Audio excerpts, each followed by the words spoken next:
There are two types of people generally.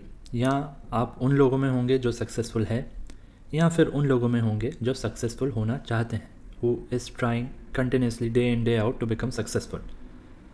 अब इन दोनों लोगों में एक पॉइंट है जो हमेशा कॉमन होता है, और वो पॉइंट है कंफर्ट जोन। अभी कंफर्ट जोन है क्या?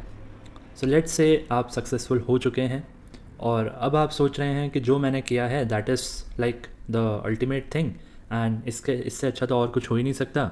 तो मोर और लेस आप अपने कंफर्ट जोन में आ चुके हैं, और क्योंकि आप कंफर्ट जोन में आ गए हैं तो उसके बाद आप ऑटोमेटिकली इनोवेशन करना बंद कर देंगे। You will not be able to innovate further, और जिसके कारण ये होगा कि विद टाइम जो भी आपका सुप्रीम पॉइंट है, अल्टीमेट पॉइंट है, वो धीरे धीरे कम होता जाएगा, because with time others will definitely grow. और आप ये नोटिस करेंगे over the period of time that आप पुराने हो चुके हैं, and if you are having any company और आप if you are doing any job, तो उस जॉब के लिए भी आपकी कोई ज़रूरत नहीं रहेगी।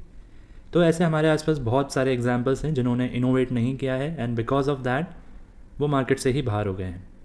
तो for that the best example which is coming in my mind is Nokia.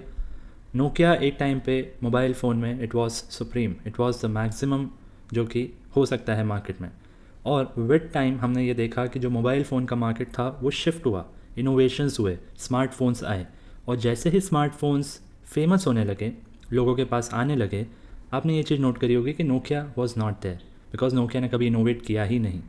तो आज भी अगर सिंपल फ़ोन्स होंगे तो people will prefer Nokia, but you know that how many people prefer those phones? So those are very less. So हम ये समझ सकते हैं कि क्योंकि नोकिया ने विद टाइम इनोवेट नहीं किया, because of that they just were kicked out of the market. तो ये तो हुआ कंफर्ट जोन का डेफिनेशन फॉर दोस्त जो कि सक्सेसफुल हैं। अब यदि आप अगर उस सेकंड कैटेगरी के लोगों में आते हैं जो कि सक्सेसफुल होने का ट्राई कर रहे हैं बट वो नहीं हो पा रहे हैं, तो the reason for that is also your comfort zone. आपको कहीं ना कहीं ये एनालाइज करना पड़ेगा कि जो भी आप काम कर रहे हो, क्या वो as per your field, your designation, your profile, क्या वो अप टू द मार्क है, या सिर्फ इमोशनली आपको लगता है कि आप बहुत हार्डवर्क कर रहे हो but you are not getting output of that. So this is a very big reason because of which many people think that they are putting lots of efforts, they are doing lots of hard work, but उन्हें return नहीं मिल रहा है, and at the and वो सोचते हैं कि हमारा नसीब ही ख़राब है, या फिर वो कुछ भी ऐसे एब्स्ट्रैक्ट रीजंस पे डाल के खुद को सेटिस्फाई कर लेते हैं कि हाँ इसलिए वी आर नॉट सक्सेसफुल, या इसलिए हमारी सक्सेस थोड़ी सी डिले हो रही है। तो the one of the reason for that is that आप अपने कंफर्ट जोन से बाहर आना ही नहीं सीखे हो अब तक, क्योंकि जिस दिन आप आ जाओगे उस दिन regularly you will start challenging your self, और उन चैलेंजेस को पूरा करते रहने में ही आपकी ग्रोथ है, और एक दिन आप उस लेवल पे पहुंच जाओगे जहां शायद आपने सोचा भी नहीं होगा। So this comfort zone is really a big thing in lives of both the type of people, whether you are successful or not. So I hope you are clear with what I discussed in this video.